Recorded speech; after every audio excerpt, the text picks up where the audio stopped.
আসসালামু আলাইকুম এভরিওয়ান, আশা করি সবাই ভালো আছেন এবং সুস্থ আছেন।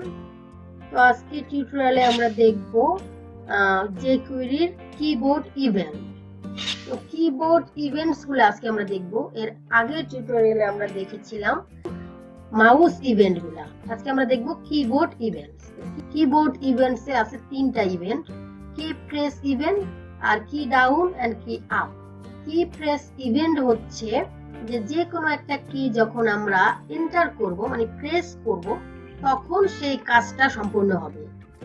আর কি ডাউন হচ্ছে কি ডাউন একটা কি প্রেস করলে সেম কাজ, দুটো কিন্তু সেমই কাজ করে।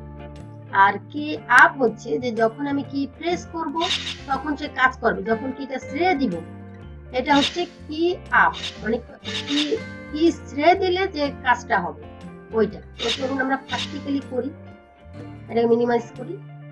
তো এখানে আমি জাস্ট একটা কন্টেইনার নিয়ে রেখেছি এন্ড আমার jQuery এর CDN এখানে ইউজ করেছি, দ্যাটস অল। তো এখন আমি এই কন্টেইনারের মধ্যে একটা p ট্যাগ নিচ্ছি, p ট্যাগের মধ্যে লরেমে 30 ওয়ার্ড নিচ্ছি। তো এখন আমরা এই যে স্ক্রিপ্ট ট্যাগ নিয়ে রেখেছি এখানে কিবোর্ড ইভেন্টস। তো এখানে document.ready ফাইল ক্রিয়েট করি, $sign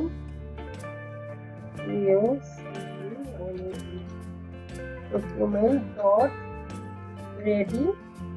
এটার মধ্যে যেহেতু আমরা কাজ করব তো এখানে একটা ফাংশন ডিক্লেয়ার করতে হবে। ফাংশনের এখানে নাম না, জাস্ট ফাংশনই দিতে হবে। দেওয়ার পরে এর বাইরে আমাদেরকে থার্ড ব্র্যাকেট শুরু শেষ করতে হবে। কোন ট্যাগ বা কোন ক্লাস বা আমাদের সিলেক্টর সিলেক্ট করতে হবে যার মাধ্যমে আমরা আমাদের ইভেন্ট দিয়ে কাজ করব। তো এখানে $সাইন দিলাম। তো এখানে আমি সিলেক্ট করব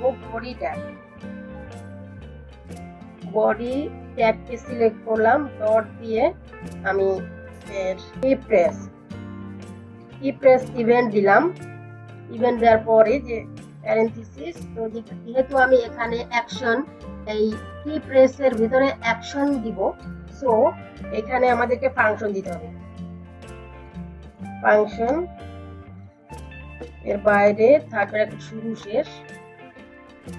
এখন এই বডির মধ্যে যে p ট্যাগ আছে এই p ট্যাগের কালার চেঞ্জ হবে। তো বডির মধ্যে p ট্যাগকে আমি সিলেক্ট করলাম, p। তো এতে css দিব, ডট css।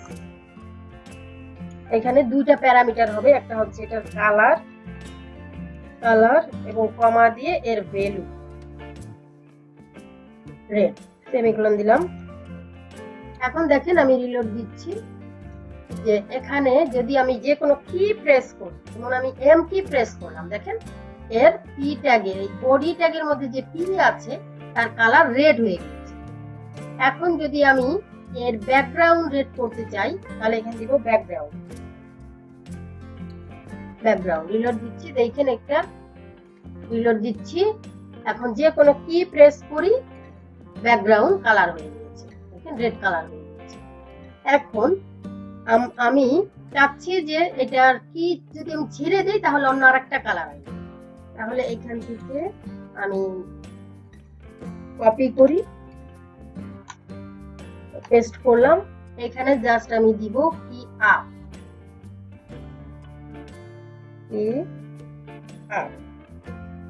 রিলোড দিচ্ছি। এখন দেখেন একটা কি প্রেস করলাম, এটার কালার চলে আসছে রেড, কিন্তু আমি এখনো আমার কি কিন্তু ছাড়িনি, স্পেস বার আমি চেপে রেখেছি। ছেড়ে দিলে এটার কালার চেঞ্জ হয়ে যাবে। এখানে আমি চেঞ্জ করি নাই, ওয়েট, এখানে চেঞ্জ করি, এটা হবে গ্রিন। আবার রিলোড দিচ্ছি, কি প্রেস করলাম রেড, ছেড়ে দিলাম গ্রিন। ওকে, কি প্রেস করলাম রেড, ছেড়ে দিলাম গ্রিন। এখন এই একই সাথে যদি দুইটা আপনি কিবোর্ড ফাংশন ইউজ করেন তো এইভাবে করুন। এখন আমি এখানে দিব কি ডাউন,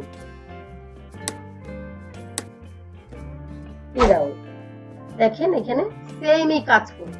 আমি কি একটা ডাউন করলাম রেড, ছেড়ে দিলাম।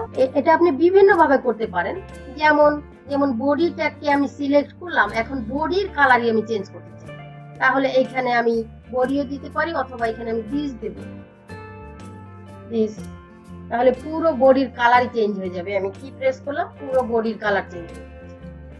ছেড়ে দিলাম, এই যে পি কালার আমার চেঞ্জ হয়ে গেছে।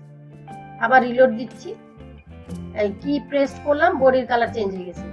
ছেড়ে দিব, আমি এই পি ট্যাগের যে কালার এটা চেঞ্জ হয়ে যাবে, ব্যাকগ্রাউন্ড ছেড়ে দিলাম, ব্যাকগ্রাউন্ড চেঞ্জ। আপনি বিভিন্ন ভাবে এই কাজ করতে পারেন। আবার ব্যাকগ্রাউন্ড কালার যদি আমি চেঞ্জ করতে চাই, তাহলে এইখানে আমি চেঞ্জ করে দেব, এইখানে আবার দিস দিয়ে দিব, দিস। এখানে আবার রিলোড দিচ্ছি, কি প্রেস করলাম, এটা রেড, ছেড়ে দিব, এটা গ্রিন হয়ে যাবে। সো খুবই ইজি, জাস্ট আপনি প্র্যাকটিস করতে করতে বুঝবেন যে কখন আপনি এটা কোথায় কাজে লাগাবেন। তো আশা করি বুঝতে পারছেন। তো ভালো থাকবেন, দেখা হচ্ছে পরবর্তী ভিডিওতে। আল্লাহ হাফেজ।